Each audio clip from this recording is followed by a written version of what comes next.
So I've watched the movie twice, and I must say, this is the best superhero movie ever made.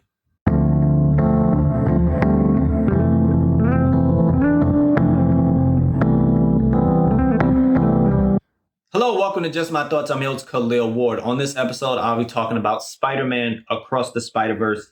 This is part one. I know a lot of people seem confused. When the first teaser came out, it said Across the Spider-Verse part one. Just like Avengers Infinity War had part one and part two, but then they changed it to Infinity War and Endgame. So this is Across the Spider-Verse. The next one is called Beyond the Spider-Verse. Just so you're not confused going in. In terms of plot, I'm not going to spoil anything.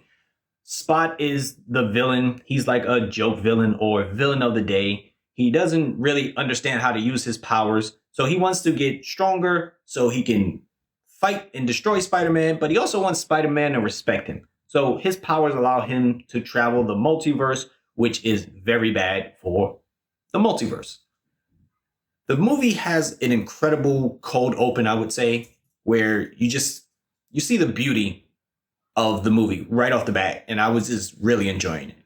I would say this is also a Miles and Gwen story. Not that we don't get enough Miles, but I thought the first one was Miles and Peter B. Parker, as Miles is understanding his abilities as Spider-Man, and he has his mentor, Peter B. Parker, who is not in the best state when he's mentoring him because he's in a rut, I would say. And as the story goes along, Peter becomes a better man and a better Spider-Man because of Miles.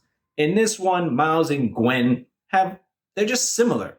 Similar in age, similar in being lonely spider people who miss each other. They don't really have any friends at all. And the only friends they have are in other dimensions. And we get a lot of Gwen in this, but it doesn't overshadow Miles. Miles has gotten better with his powers. He's gotten a little bigger, shoulders, a little broader, but he's not mastered everything, which is good. He's having a tough time balancing both worlds. He didn't really have to do that too much in the first one, but in this, his parents are always trying to get him to do better in school. And there's countless times where he wants to do something with them, but Spider-Man calls and he has to do it. And you see it's just putting a strain on his relationship with his parents.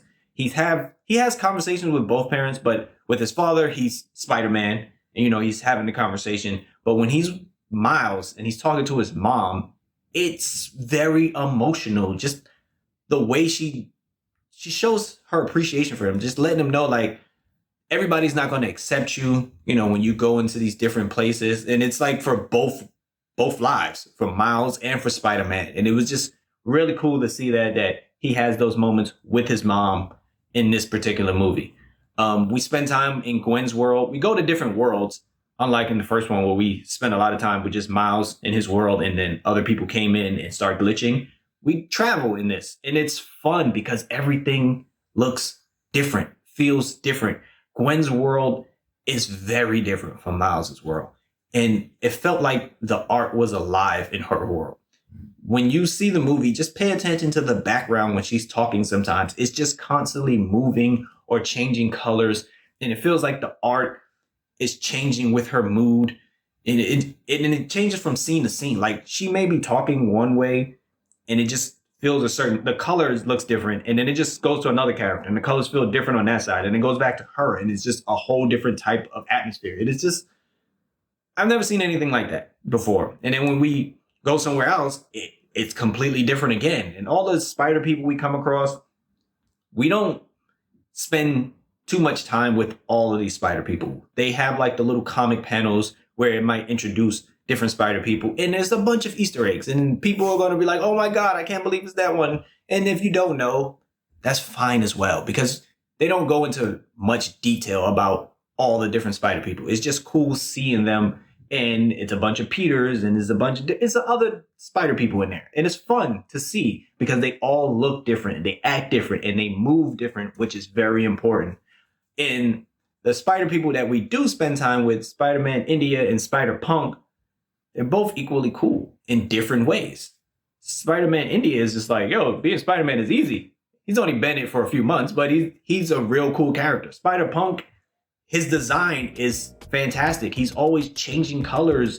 Like he's black and white, and he looks like regular Spider-Man. Then his guitar looks regular, then his guitar looks like it's a cutout, and he's constantly changing every time he walks around. And it's very, like, again, two different Spider people. They just both really cool. But at the end of the day, it's still about Miles, and it's about the tough decisions that Miles has to make, and it's about him making choices, and it may not go with what everyone agrees with. And it's fun seeing that grow from him, where he's like, I want to make a decision for myself. I can do this. I want to do this, even though you don't want me to do it. And it's cool watching his growth, and the things he thought he wanted, it's not always good for him.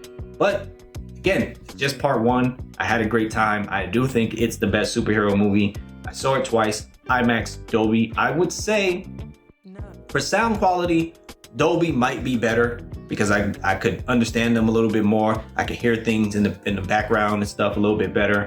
IMAX is just the biggest screen, so it's a wild experience watching them move around and doing all the combat and all that. But those two choices, go see it now, because Transformers is coming out next week and it's probably gonna kick it out of IMAX. So if you get a chance, go see it in either IMAX or Dolby. You're gonna have a great time. If you've seen the movie, let me know what you thought about it. Who was your favorite Spider person? I was leaning towards Spider-Punk, but after seeing it again, it might be Spider-Man India. He was just fantastic. I loved his jokes and his quips, and it was a good time. So thank you for watching. Thank you for listening. Deuces.